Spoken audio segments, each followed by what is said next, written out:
Môre. Dis Vrydag die 23ste Mei. Dis tyd vir ons weeklikse check-in. En dalk was die week lank en droog of emosioneel rof. Maar hoor gou hier. God wag nie altyd vir die sterk en dapper nie. Hy wag vir die wat roep en geheel en al oorgee.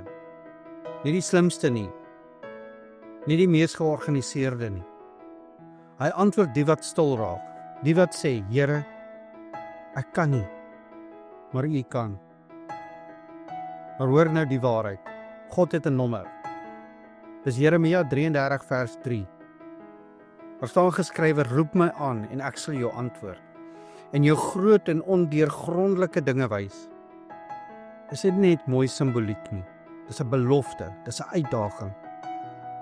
Jy hoef nie airtime te hê nie. Jy hoef nie op 'n goeie plek te wees nie. Jy hoef net te roep. En dis presies waar Paulus uitkom. Waar daar staan geskrywe in 2 Korintiërs 12 vers 9.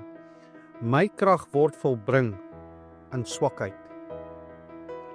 Dis nie jou krag wat God nodig het nie. Dis jou oorgawe. Dis waar hy werk, in nederigheid. Daar is die Griekse woord tapenos, wat beteken nederig van hart, laag van self.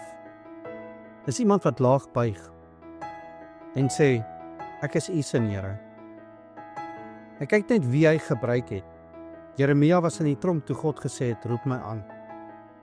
Moses het gesê, ek kan nie praat nie. Paulus het geskryf, ek sal roem in my swakhede. Jesus self het gesê, ek doen niks uit myself nie. God kies nie die sterkste nie. Hy versterk die wat oorgegee is. Kom ons bid saam. Here, ek is moeg, maar ek is beskikbaar.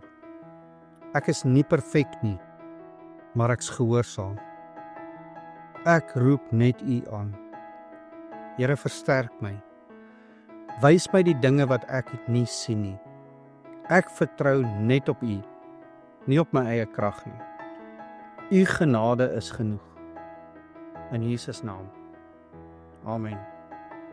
En moenie vergeet nie, jy is dalk die Bybel wat iemand vandag moet ontmoet. Nie omdat jy sterk is nie, maar omdat jy bly roep. Ek hoop jy het 'n geseënde Vrydag.